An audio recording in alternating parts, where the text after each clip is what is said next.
Господине Фрчковски, изборите завршија и сега како тема се наметнува метлата, што граѓаните ја побараа со својата излазност.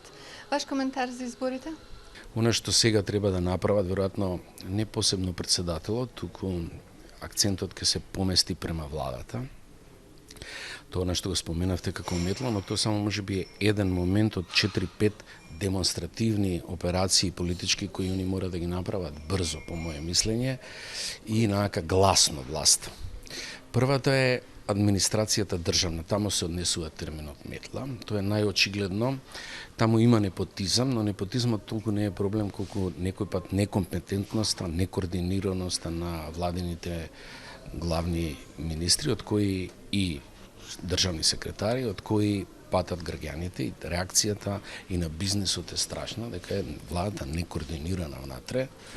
Мислам дека има моменти на корупција повторно и они мора да бидат во таа смисла жестоки со прочестувањето. Што ќе опфати ќе видиме сега тоа, меѓутоа тоа е една работа која е највидлива. Втората работа е они мора да сменат 30-35 суди. Они не можат судот да го остават со Сваровски судот и као ништо не се случило, као Европа ни бара да ни ги чачкаме. Тоа не може така. Трето, они мора да го изборат СЈО да остане во ваква кондиција каква е, за да може тоа е единствен орган кој ефикасно, со меѓународна поддршка кој има апсолутна, кој ефикасно нешто заврши у транзиција. И последниот дел е 2 или 3 закона во областа на безбедноста. Значи со прислушувањето е поврзано, ОТА и така натака, тој комплекс им е веќе готов. Значи 1, 2, 3, 4, 5 мерки мора да донесат веднаш. Го споменавте специјалното обвинителство. Опозицијата со овие избори влезе на голема врата во системот. Дали мислите дека арената на кршење на копија ќе биде токму СЈО, законот за СЈО?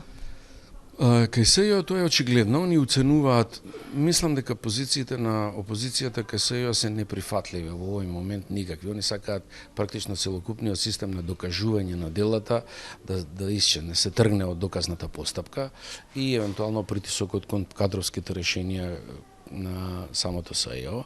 Ја не мислам дека околу тоа може да се постигне компромис.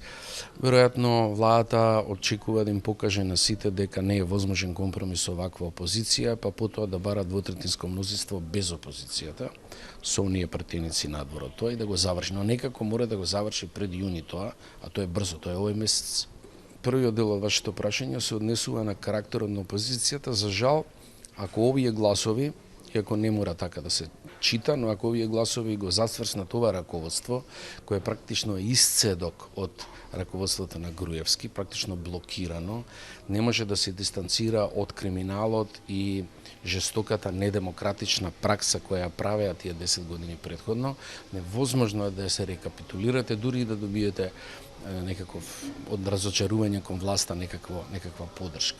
Значи мене ми беше многу важно да речеме да резултатот од ова биде реформа внатре во ВМРО, а дали ќе успееме ќе видиме тоа, дали ќе успееме како општество тоа да направиме со една од партиите која е битна, ќе видиме. Благодарам.